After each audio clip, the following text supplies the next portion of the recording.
Aujourd'hui, on va parler d'organisation parce que c'est un sujet qui revient souvent avec les filles. Donc, j'ai envie d'aborder ça avec vous. Le fait de ne pas savoir ou ne pas avoir une orga qui fonctionne. Donc, j'ai envie qu'on regarde pourquoi justement ton organisation, parfois, elle tient pas. Pourquoi tu essayes des choses, tu mets en place des systèmes et au bout de quelques jours, de quelques semaines des fois, eh bien, ça s'écroule ou alors tu t'ennuies. Il y a aussi ce cas-là.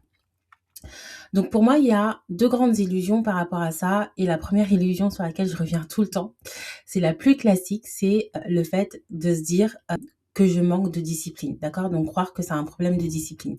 En fait, on nous a tellement bassinés avec la discipline, avec la rigueur et cetera, que quand on n'arrive pas à mettre en place quelque chose d'une façon qui soit régulière, eh bien, on se dit: «J'ai un problème de discipline, je suis pas assez rigoureux, je suis pas assez ceci, je suis pas assez cadré» et cetera. C'est pas que c'est faux, sauf que la discipline, c'est juste un symptôme, c'est pas une cause. Donc déjà, il y a ça. La deuxième chose, c'est de croire aussi, qu'il suffit de trouver le bon outil, donc le bon Notion, le bon planeur, papier ou digital et cetera. Donc c'est pas faux, ça peut aider, c'est vrai, mais là encore, c'est juste la conséquence d'autre chose.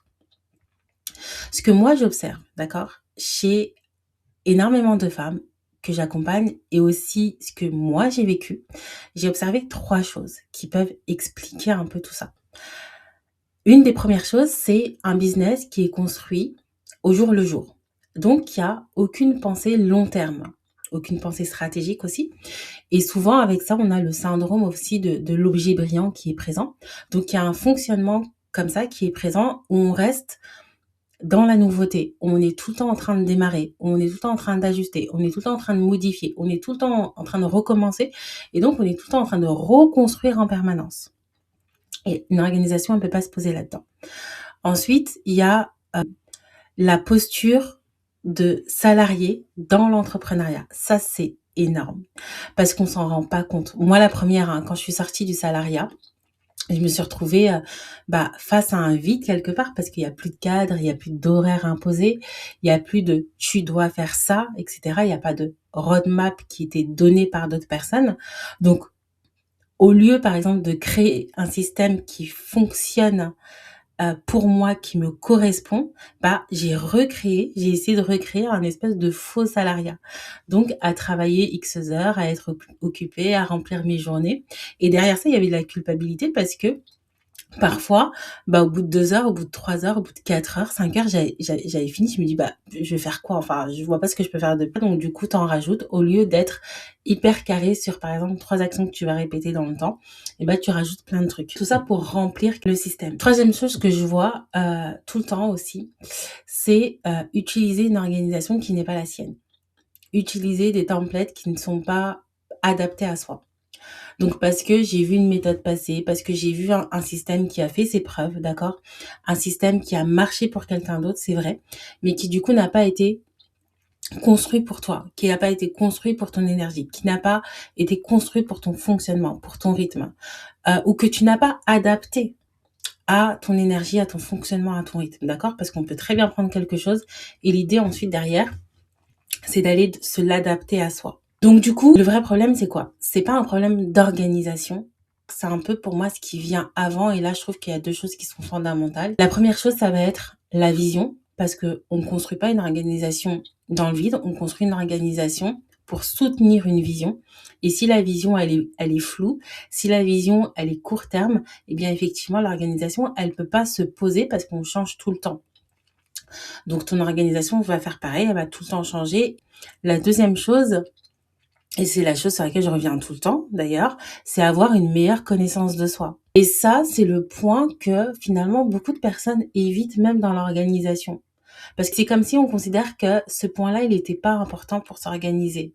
Alors que tu peux pas créer une structure qui tient, ou plutôt une structure qui va venir te soutenir si tu sais pas comment toi tu fonctionnes en fait.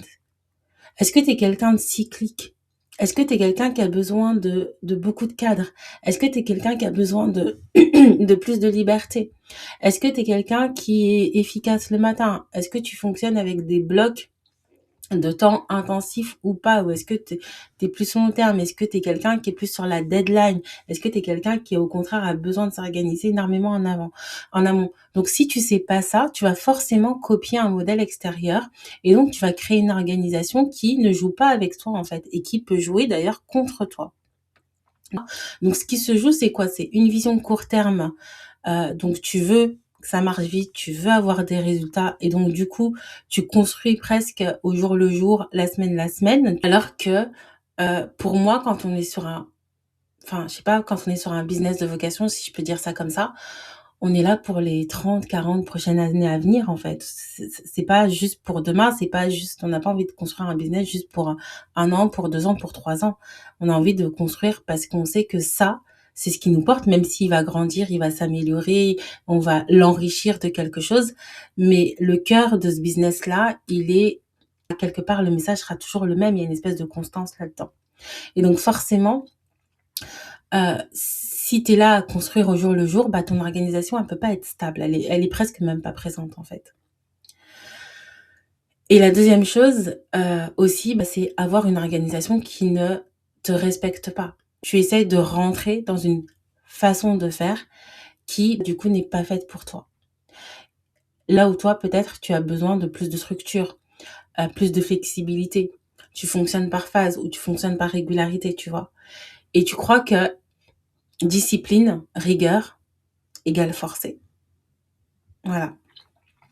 Donc, ce que tu dois retenir, en fait, c'est une chose, c'est qu'une organisation qui est efficace, c'est pas celle qui fonctionne pour tout le monde, c'est celle qui fonctionne pour toi. Ça paraît hyper logique comme ça, mais au final, dans la pratique, c'est souvent autre chose. Et donc, c'est pour ça que, pour moi, c'est important quand les femmes me parlent de leurs problématiques, de leurs blocages, de leur organisation, d'aller regarder ce qu'elles ont dans leur architecture. Comment est-ce qu'elles fonctionnent, tu vois? Pas pour les mettre dans des cases, mais pour les aider à comprendre, OK, tu vois, ton style de décision, il est potentiellement plus comme ça. Ton énergie, elle est plus comme ça. Ta manière naturelle d'avancer, ça ressemble plus à ça. Et donc, à partir de là, on peut commencer à construire une organisation qui va s'appuyer sur leur architecture et qui va soutenir leur système. Ou plutôt avoir un système ensuite derrière qui va venir soutenir leur énergie. Donc toi, viens me dire en commentaire comment est-ce que ça résonne pour toi, comment est-ce que toi tu gères ton organisation. Et je suis curieuse de savoir aussi si tu as des systèmes aussi qui te soutiennent par rapport à ça.